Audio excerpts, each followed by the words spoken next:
que nous fassions avec le nombre de maintenant, sans pourtant jeter le propre sur les autres, parce que les raisons sont certainement diverses, mais il serait quand même judicieux à chaque fois d'avertir au préalable.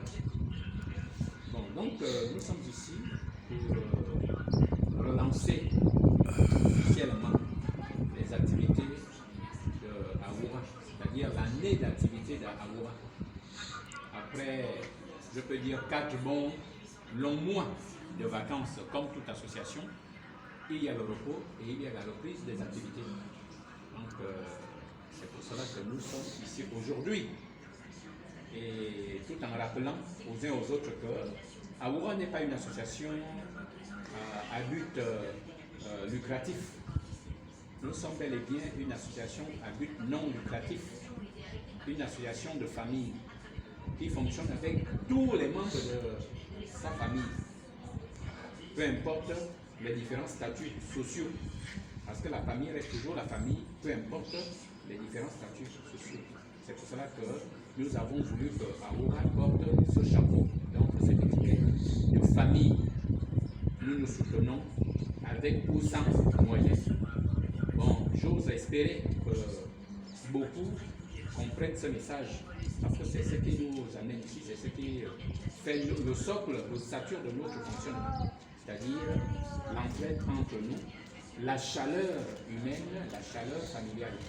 Et comme cela continue, et je félicite tous les membres de cette association, de cette grande famille, qui le font avec le cœur aimant, comme on le dit, le cœur d'amour.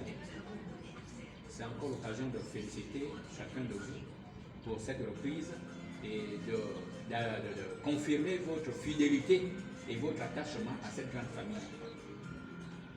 Awoga. Fort bébé. Donc, il n'y a pas de discours à faire, c'est comme on le dit, c'est l'ouverture. Il n'y a pas de bilan à faire, sauf qu'il y a des perspectives toujours. Le bilan, si on tenait à le faire, c'est qu'il est mitigé comme tout le monde le sait. Et c'est pour cela qu'il est plus qu'important, plus qu'impérieux qu'une bonne partie, que le quorum soit atteint. Parce qu'effectivement, on se donnerait beaucoup de raisons, sinon beaucoup d'hypothèses, lorsque le fonctionnement d'une famille tarde à prendre son envol. On se dit, est-ce que parmi les interrogations, est-ce que c'est peut-être que c'est une sorte de monotonie ressentie pour la pérennité du bureau? Donc il est toujours de bon aloi qu'on se retrouve pour essayer de voir si effectivement il y a des perspectives allant dans le sens du renouvellement du bureau. Parce qu'aucun bureau n'est éternel, aucun bureau n'est éternel. Il faut bien que le bureau soit renouvelé à chaque fois. Et quelquefois, les membres du bureau, les nouveaux membres du bureau peuvent susciter l'émulation de certains membres timorés, de certains membres qui veulent déjà se décourager. Mais malheureusement, comme d'habitude, on se retrouve en nombre réduit. Et c'est ce qui laisse un peu le goût amer dans notre joie de maintenant. Parce qu'on voudrait bien que tout le monde soit là pour essayer d'en discuter, pour que nous prenions en compte toutes les propositions venant des uns et des autres. Bon, encore malheureusement, cela n'est pas possible aujourd'hui, parce qu'il faut voir le nombre. Mais ce nombre, comme nous le répétons ici, ne nous décourage pas. Parce que la famille, même si c'est 2 membres dans la famille, cette famille continue, la chaleur continue. Une famille ne va pas cesser d'exister parce que le nombre est réduit. On connaît des familles chez nous, dans les Suyeres, où à peine on compte quelques têtes des membres de cette famille.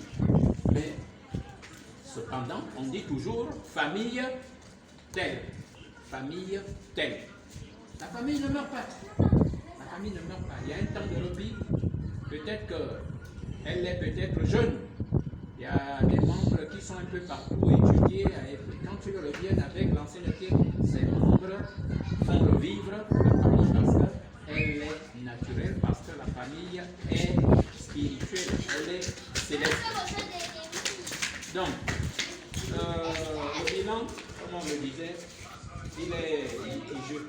Mais on ne peut ne pas l'effleurer parce qu'à la base,